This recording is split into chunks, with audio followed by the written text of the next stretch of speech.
우리 주님이 비유로 쉽게 알아듣기 쉽게 천국 복음을 말씀하시는 중에 대표적인 비유가 씨 뿌리는 비유입니다. 지난 시간에 이어서 씨 뿌리는 비유를 통해서 은혜를 나누는 시간이 되겠습니다.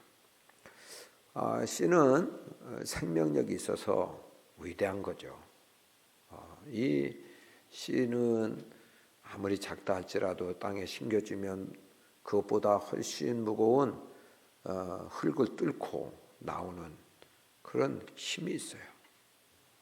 그리고 씨보다는 전혀 상관없는 형체의 그런 나무나 풀이 숲이 이루어지고요.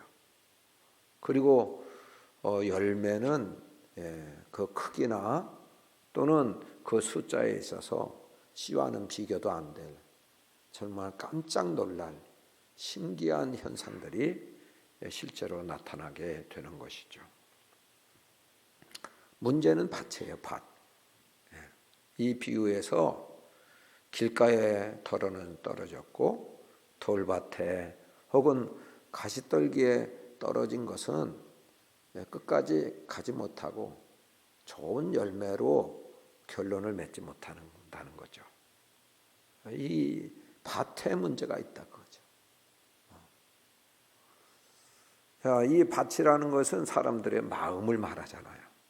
하나님의 말씀을 받는 사람들의 그 마음의 태도에 따라서 어떤 사람은 길가 또는 돌짝 그리고 가시떨기 밭이 될 수 있다는 거죠.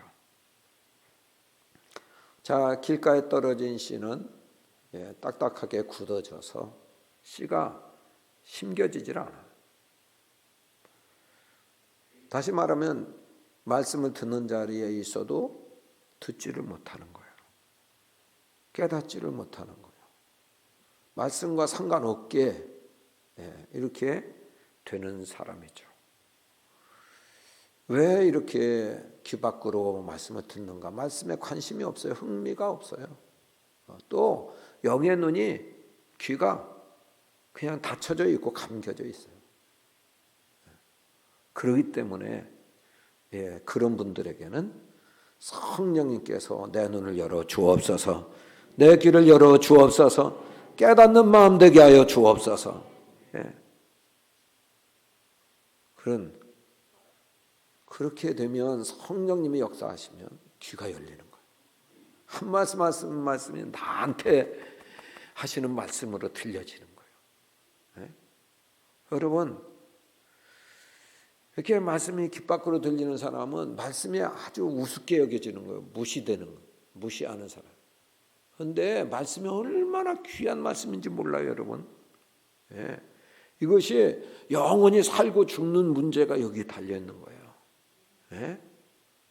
금보다 더 사모해야 될 말씀이라고요. 더 귀한 말씀이요. 그렇기 때문에 말씀의 귀중성을 안다면 그분들이 말씀의 그 가치 때문에 한 말씀도 놓치지 않기 위해서 말씀을 집중하고 최상의 컨디션을 유지할 거예요. 자, 돌밭이다. 그것은 이제 뿌리가 얕아서 해가 뜨면 곧 말라지는 그런 일이 있어요. 심겨지기는 해요. 그러니까 은혜는 잘 받아요. 잘 깨달아요. 아멘 아멘에. 문제는 오래가지 못해요. 지속적이지 않다 그거죠. 왜 이래요? 그것은 뿌리에 문제가 있는 거죠.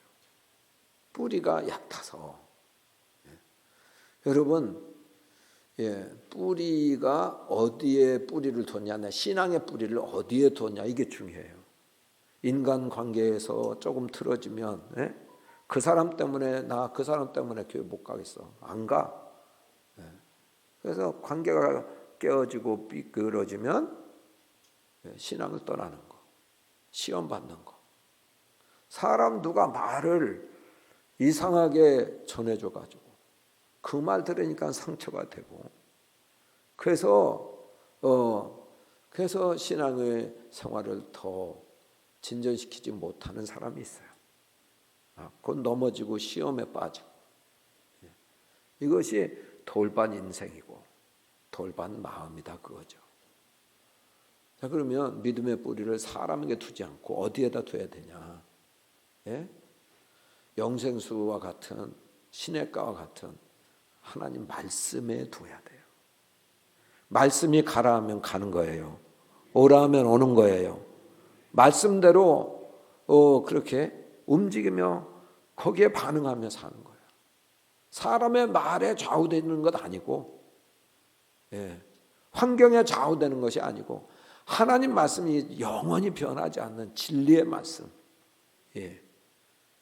이 말씀이 이 말씀에 뿌리를 내리면 실족하지 않고 어떤 사람에게 상처도 받지 않고 환경이 아무리 어려워도 말씀 붙들고 살게 되는 것이죠. 이런 사람은 시냇가에 심긴 나무처럼 철을 따라 열매를 맺고 또 그 잎사귀가 마르지 않고 그 하는 일이 다 형통하게 되는 것입니다. 말씀에 뿌리 내린 신앙 되기를 축복합니다. 자, 오늘은 씨를 뿌리는 자가 뿌릴새 덜어는 가시떨기에 떨어졌다. 가시떨기에 떨어진 경우, 내 마음이 가시떨기 밭인가? 점검해보는 그런 것을 주로 나누겠습니다. 18절 19절을 보십시다. 같이 읽겠습니다. 또 어떤 이는 가시떨기에 뿌려진 자니 이들은 말씀을 듣기는 하되 세상의 염려와 재물의 유혹과 기타 욕심이 들어와 말씀을 막아 결실하지 못하게 되는 자요. 아멘. 여기 세 가지 가시떨기가 그 마음에 있는 사람은 세 가지 경우다는 거죠. 세상의 염려, 재물의 유혹, 또 기타 욕심. 세 가지다는 거예요. 자, 먼저 세상의 염려를 살펴보죠. 염려 없는 사람 없어요. 사람 살고 있는 동안 다 문제 있고 염려, 근심 덩어리가 다 있어요. 문제는 그 염려가 믿음의 큰 장애물이 되는 거예요. 열매 못 맺게 되는 그런 원인이 되는 거죠. 여러분, 염려, 근심이 가득한 사람은 말씀을 들어도 깊이 듣지를 못해.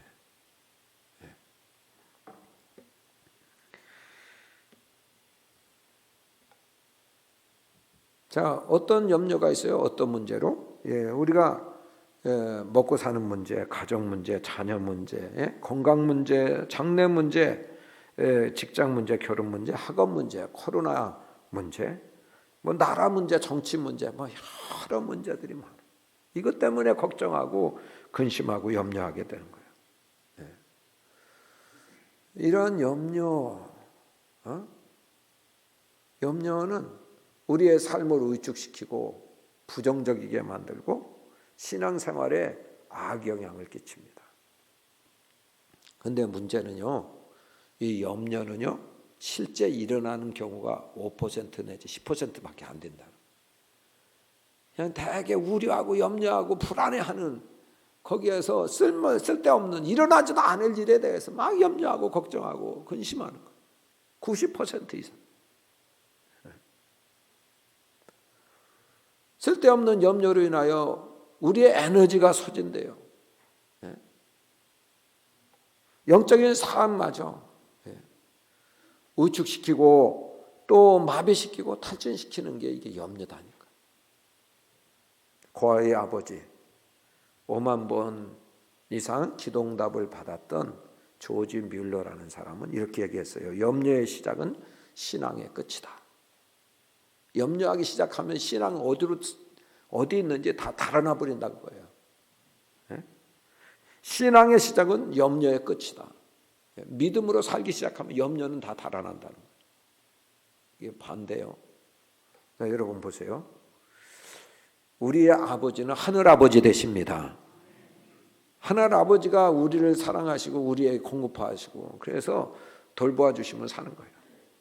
하늘 아버지 신뢰하고 믿으면 염려거리가 뭐가 있겠어요? 우리 어린아이들 아무것도 없어도 염려해요, 안 해요? 안 해. 자기 부모만 있으면. 예? 애기들 염려 않잖아요. 땅 한 평 없어도 염려해요? 막 불면증 걸리나? 그냥 밥만 먹으면 자. 뭐. 예.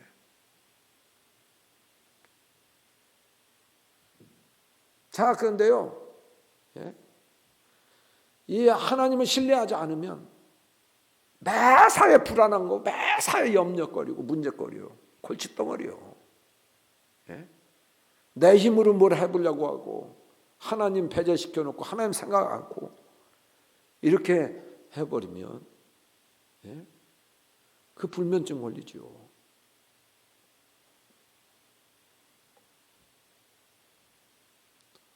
믿음 없으면요 염려가 타산같이 밀려오는 겁니다.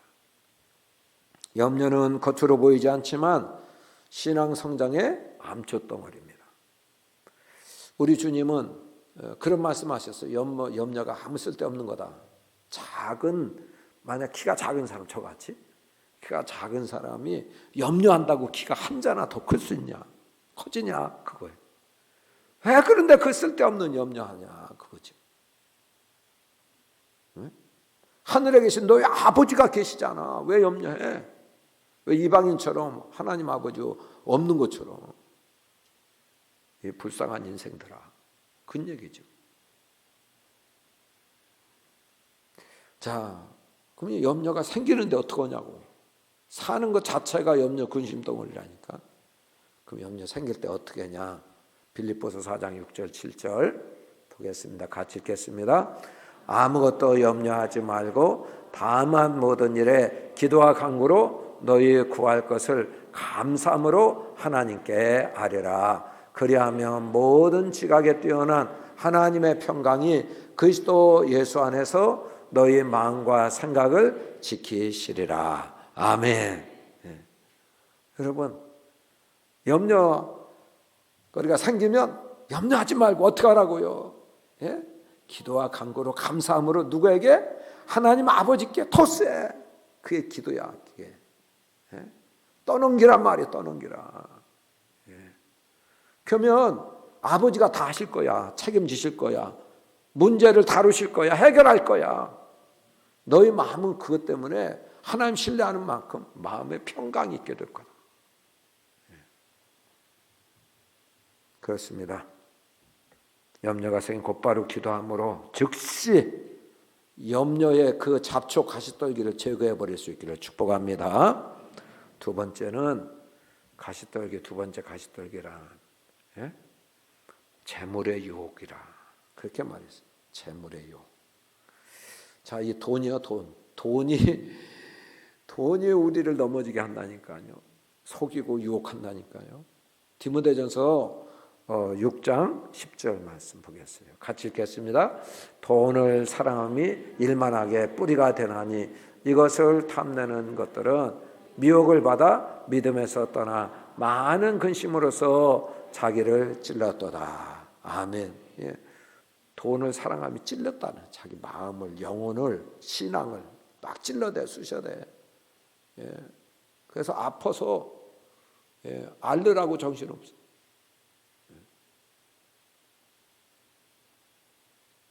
자, 돈을 사랑하면 일만하게 뿌리라니까.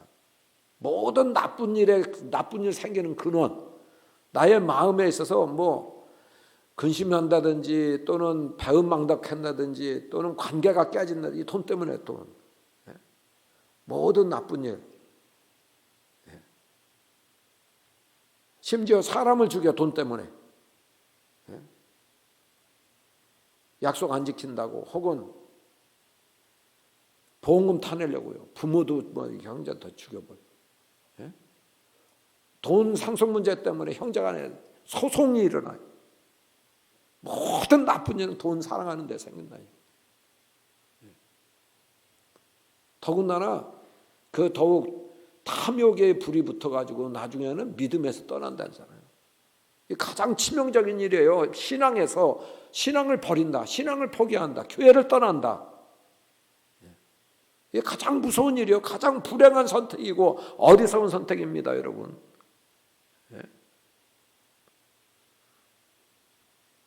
믿음에서 떠나? 다 버릴 게 있지.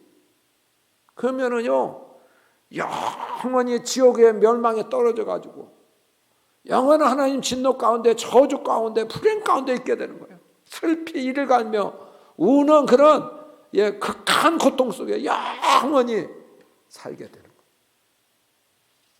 가장 무서운 일이에요, 이게. 돈 때문에 그런단 말이에요. 그러면 왜 돈을 사랑해? 여러분, 이 돈을 사랑하는 것이 일만하게 뿔이라며, 이렇게 나쁜 거라며. 왜 돈을 좋아하고 돈에 탐심이 생겨요? 그만큼 돈이 위력이 있어, 힘이 있다, 그거예요. 모든 것이 다 가능한 것처럼, 전능한 것처럼 우리를 속인다, 그거니. 하나님 대체물이 돈이요, 돈.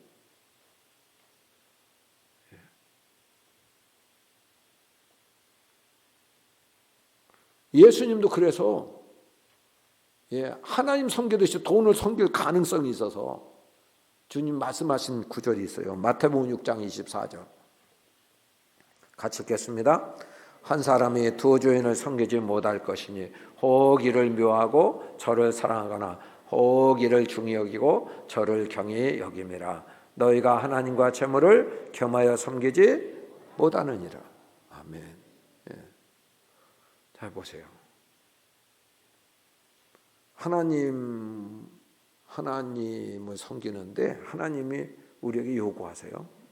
마음을 다해 섬겨, 뜻을 다해, 힘을 다해. 그러니까 하나님만 사랑하라는 거예요.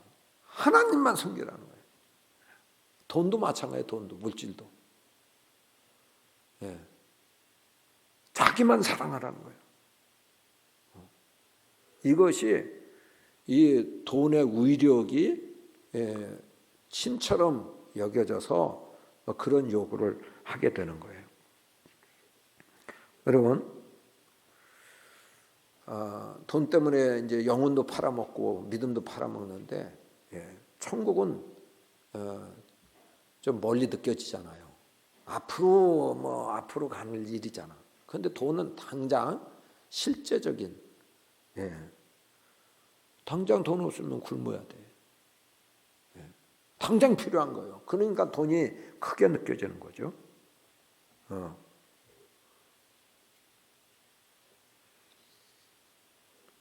돈이 뭐든지 할 수 있다, 그렇게 느껴지는 거죠.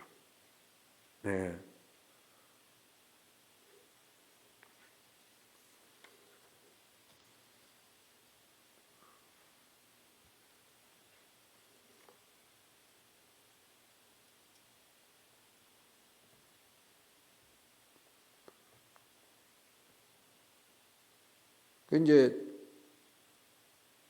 코로나로 인해서요, 돈 이제 가게세도 못 내는 그런 일이 생기잖아요. 그러면 이거 굶어 죽게 생겼네 이거. 그래서 돈에 더 집착하게 만들고, 벌 때 더 모아야 된다, 그렇게 생각해.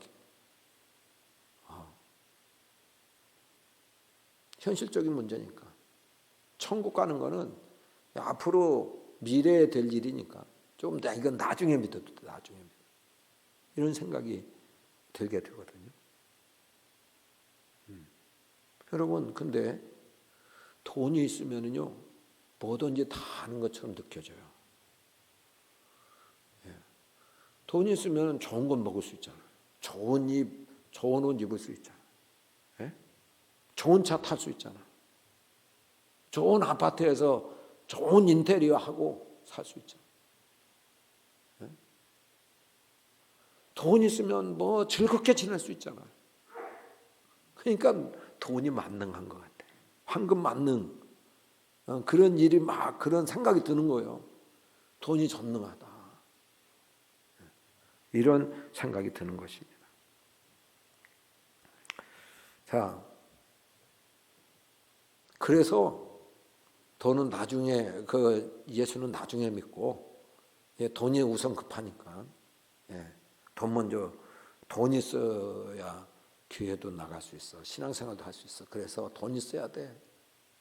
이제 그래가지고 돈에 집착을 하게 되고 주일 성수도 주일날은 정말 하나님께 예배하며 감사하며 주의 백성들과 교제하고 친교하고 이렇게 해서 믿음을 북돋워주고 위로해주고 이런 일로 이제 그동안 지냈는데 이 돈에 막 집착이 생기고 애착이 생기니까 예배도 땜질식으로 드리고 돈 버는 데 가는 거예요.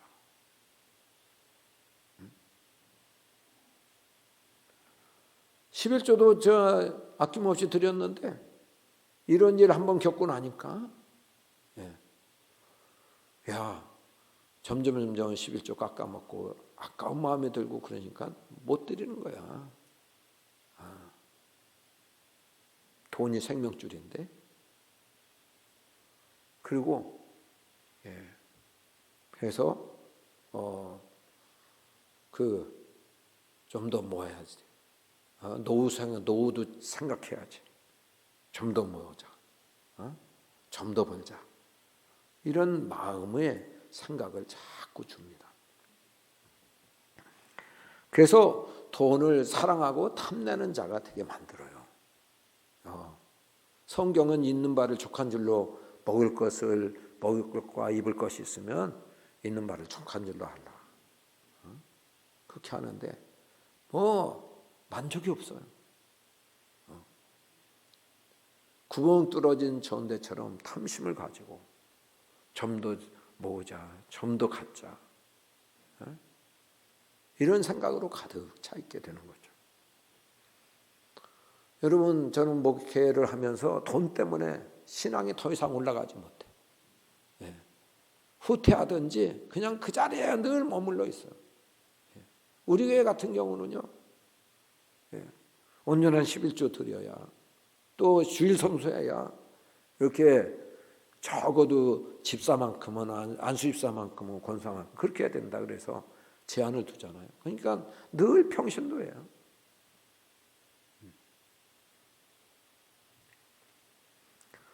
자, 여러분, 돈이 전능한 것처럼 보이나 그렇지 않아요. 속이는 거예요. 우리를 미혹하는 거라니까. 마귀 미혹하듯이 죄짓게 만들고 지옥에 떨어지게 만드는 것이 돈이에요. 여러분, 돈으로 좋은 집은 살 수 있지만 행복은 살 수 없어요. 평안은 살 수 없어요. 좋은 값비싼 침대는 살 수 있지만 잠은 살 수가 없어요. 돈 많은 사람 불면증 많습니다.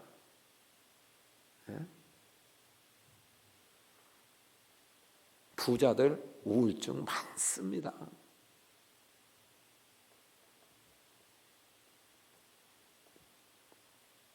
좋은 돈으로 좋은 음식은 살 수 있지만 식욕은 살 수 없어요. 돈으로 여러 학원 표 끊어가지고서 다닐 수 있지만 지혜는 살 수 없어요. 그럼 돈으로 뭐든지 다 된다면, 만능하다면, 전능하다면 재벌회장은 죽지도 말아야지. 병도 들지 말아야지. 우리나라의 어떤 재벌은 3년 동안 먹을 것, 밥이나 이런 보리밥도 못 먹고 아무것도 못 먹고 병원에서 있었던 사람이 있어요.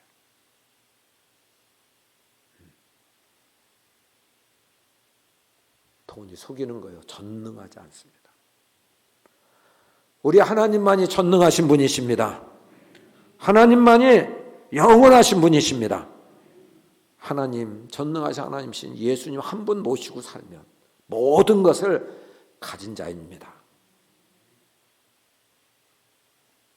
여러분, 가장 먼저 영혼이 잘 돼야 진짜 잘 되는 거예요.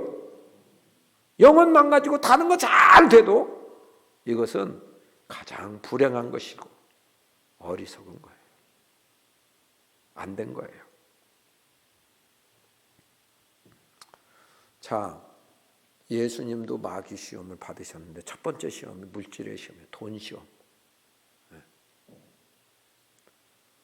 40일 동안 금식 기도하셨는데 이 마귀라는 녀석이 와서 당신이 하나님의 아들이시라며 이 돌들로 떡 좀 만들어서 드시지, 그런 식이죠. 구세주로 이 세상에 왔다면 이 세상에 먹을 것 좀, 경제 문제 좀 해결해 보시지, 이런 식이죠.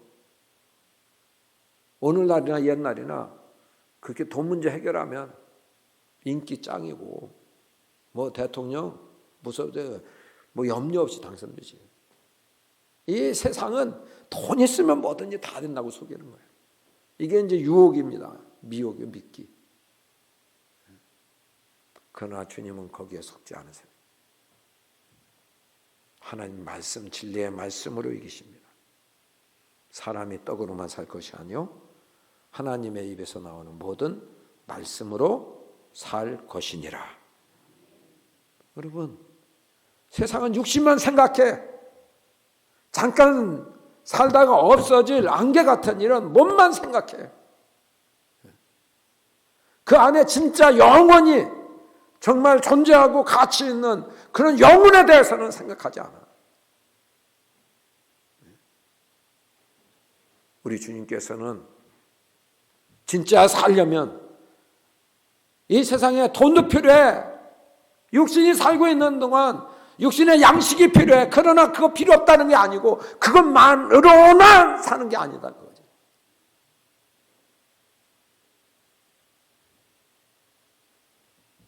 오히려 하나님의 말씀으로 하나님의 형상이 회복되고 하나님께서 이 땅에 창조하신 그런 창조의 목적대로 사람답게 살 수 있게 되는 것이다.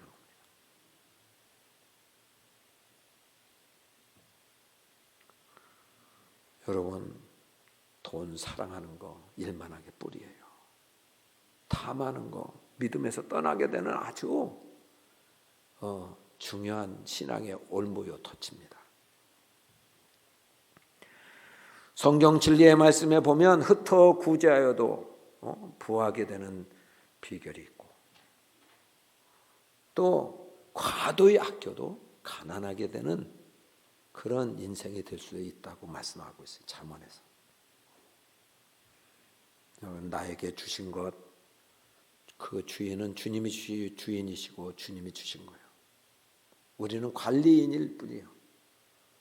선한 청지가 되어서 주인의 뜻대로 착하고 충성되게 잘 관리하면 그날에 주께서 칭찬하실 거예요.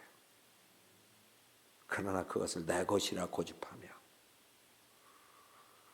내 소유 더 쌓기에 급급하고 이렇게 살면 그것 때문에 큰 책망을 받게 될 겁니다.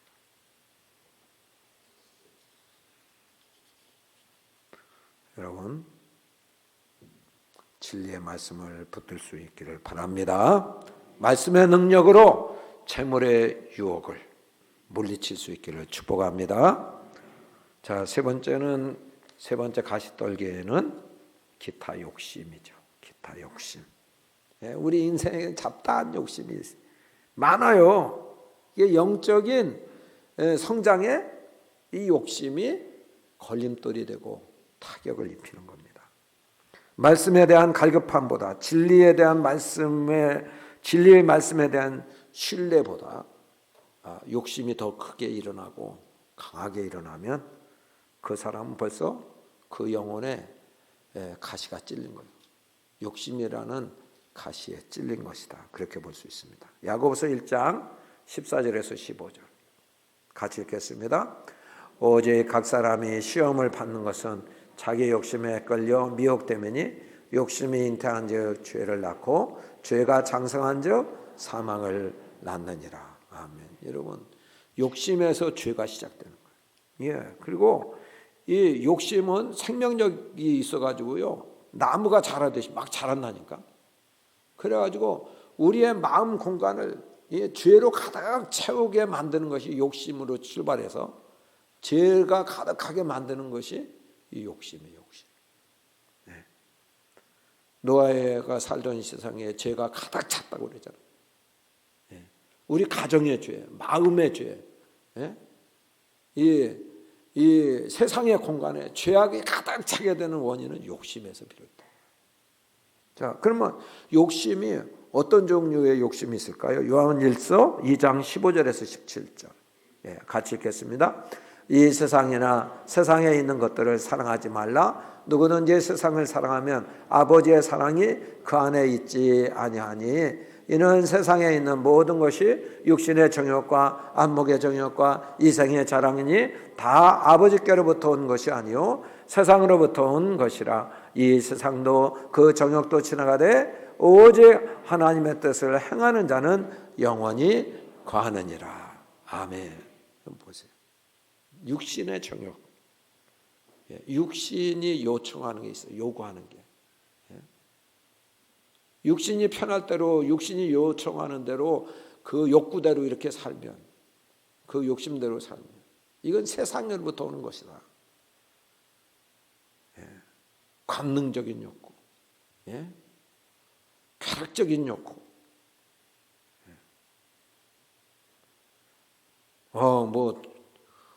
좋은 것을 먹고 더 먹고, 이런 육신의 욕구. 여러분, 온라인으로 예배드리니까 얼마나 편해. 이렇게 나오려면 얼마나 불편해. 그러니까 자기 편할 대로 이제 온라인으로 예배야 안 나오는 거예요. 이게 육신의 정욕이에요. 육신의 정욕. 새벽기도 아이고 오늘만 게으름 떨자. 게으름도 죄입니다.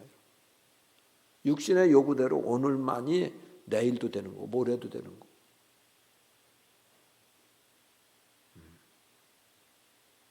자, 안목의 정욕이죠. 안목의 정욕. 안목의 정욕.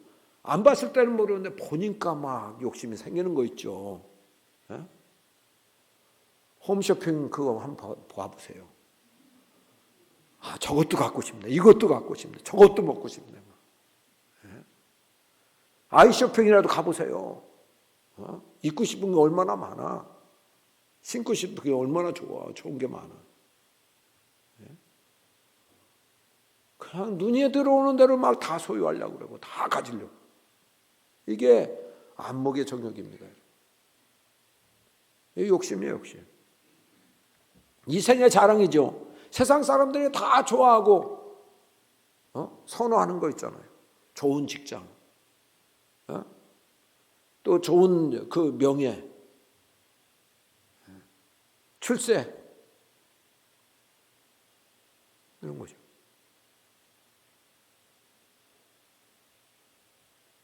좋은 대학 들어가는 거. 뭐 그런 욕심을 챙기자. 그 욕심껏 살려고 하다 보면 이 생의 자랑에 그냥 함몰돼 가지고 다른 거 생각할 수 없는 거죠. 이 세상 사랑으로 가득 차니 하나님을 사랑할 수 있냐고요. 자, 이건 어떻게 하면 이길 수 있어요? 어떻게 하면 이길 수 있냐? 하나님의 뜻을 행하는 자는 영영이 거하느니라. 그렇게 말씀했잖아요. 그런 거 본다 할지라도, 그런 욕구가 생긴다 할지라도 하나님께 여쭤보는 거예요. 나 인생의 주인이신 하나님, 하나님 저거 먹어야 돼요? 저거 가져야 돼요? 야, 너 분수에 지나치다. 너 그거 가져도 좋다. 주님이, 우리 인생의 주인이신 주님이 말씀하실 거예요. 주님의 뜻대로 행하면 이 문제 해결되고 말아요.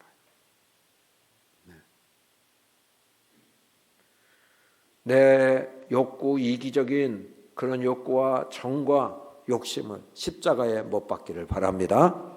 그리고 나를 위해 죽으신 그 주님이 내 안에 계시고 나의 주인 되시니 그분의 뜻을 행하는 거죠. 그분의 뜻대로 가라면 가고 서라면 서고. 내 욕심으로 취하는 것이 아니고 선택하는 것이 아니고 주님에게 선택권을 드리고 결정권을 드리고, 그래서 주님의 허락하는 범위 내에서 사는 거예요. 이것이 영원히 잘 사는 비결인 줄로 믿습니다. 자, 우리는 이 가시, 마음의 가시들, 염려들, 재물의 유혹, 또 기타 욕심 다 물리쳐서 그래서 즉시 그때마다 다 해결해버려요. 그래서 제거해버려. 그래서 믿음 생활에 있어서 쑥쑥 자라나서 열매 맺는 우리 모두가 되기를 축복합니다. 자, 20절 보겠습니다. 좋은 땅에 대해서 같이 읽겠습니다.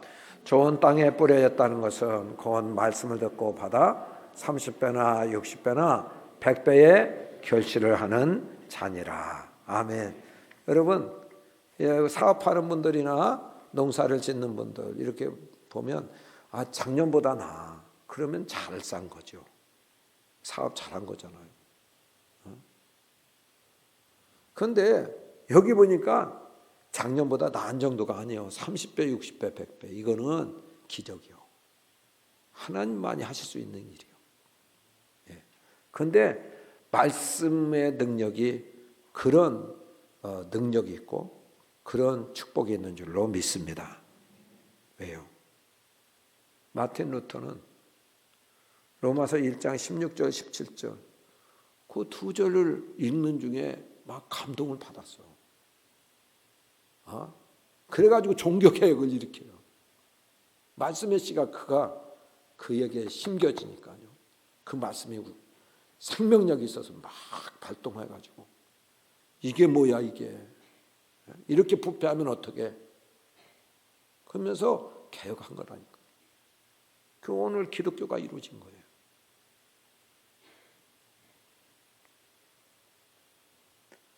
어거스틴 이 사람은요 10대에 사생활을 낳은 사람이에요. 방탕한 사람이죠.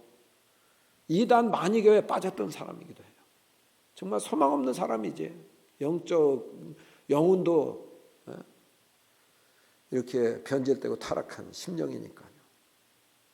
그런데 로마서 13장 14절 들어서 읽어라. 그래가지고 그 음성을 듣고 보니까 자기에게 꼭 맞는 말씀이네. 이게 나에게 하시는 말씀이네. 거기서 꼬꾸라지는 거예요. 옛생활을 옛사람은 이제 난 죽었다. 옛날 어거스틴이 아니야. 이제는 새 사람, 예수님이 주인이신 새 사람 된 거예요. 그래서 탕자가 성자가 됐고요. 신구교의 신학적인 그런 이론을 집대성에서 크게 영향을 미친 신학의 대가 중에 대가입니다. 여러분 베드로 보세요. 불황무식한 사람이요. 갈릴리 촌사람이요. 예수 믿기 전에 밤새 그물을 던졌지만 고기 한 마리도 못 잡는 밤맞도록 수고했지만 헛수고한 거예요. 예수 믿기 전에 아무리 돈이 많이 소유가 되고 그래도 헛수고예요. 아무것도 아니야 그거. 죽게 남을 일이 하나도 없어. 그런데 말씀에 의지하여 깊은 데로 가서 그물을 내려 고기를 잡았던 2배 가득 차는 역사가 일어나. 이거는 상징적인 일. 예수님 만나기 전, 말씀 이전, 말씀 이후 그의 생애가 얼마나 달라졌어요. 주님을 따르고. 그리고 오순절에 성령이 강림하셔서 성령의 능력이 펴지니까 그렇게 비겁하던 사람이 오순절에 그 절기를 지키러 예루살렘에 모여온 사람들에게 담대히 예수는 그리스도라 전하잖아요. 목숨 걸고. 감옥 들어가도 좋아, 죽어도 좋아. 그러고서 전했는데 막 씨를 뿌리는 거요. 복음의 씨를 뿌려. 근데 하루에 3,000명이 회개하고 예수 믿어요. 5,000명이 회개하고 예수 믿는다. 하루에. 이야, 이런 기적이 어떻게 해서 일어난 거냐고요.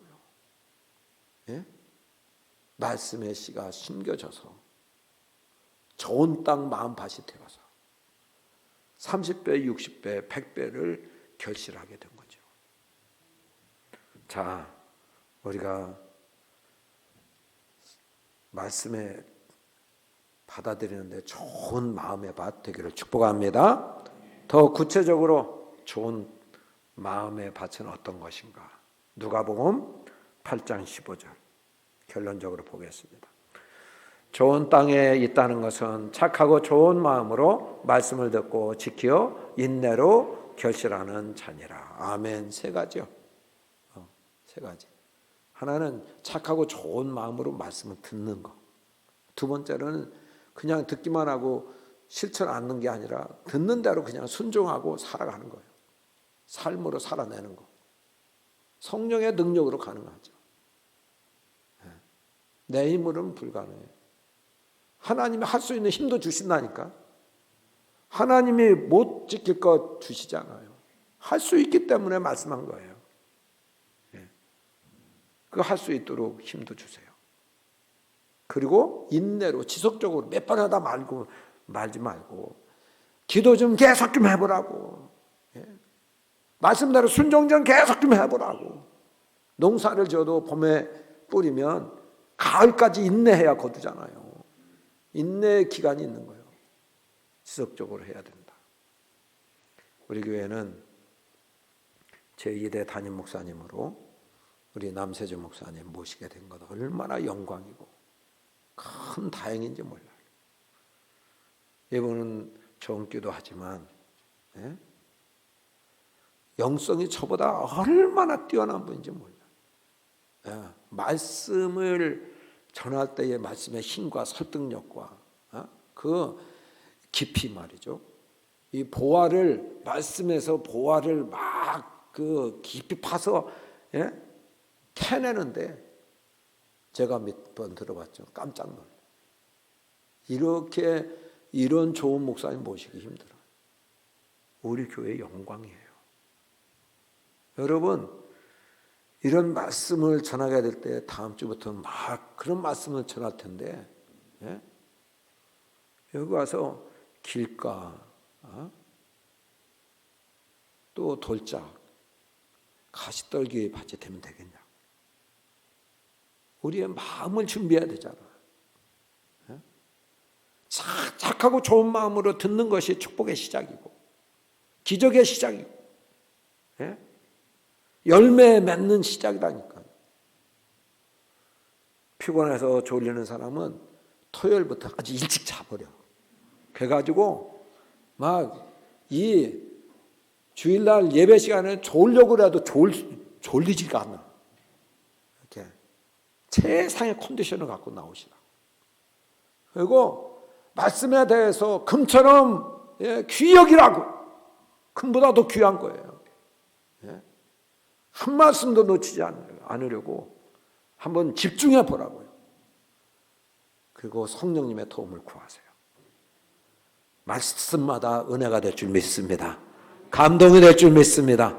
그리고 기쁘게 순종하게 될 줄 믿습니다. 그렇게 지속되다 보면 우리 교회 소문나는 교회 돼요. 누구든지 와서 말씀으로 변화되는 그런 놀라운 기적이 일어나게 될 것입니다. 기도하겠습니다. 아버지 감사합니다.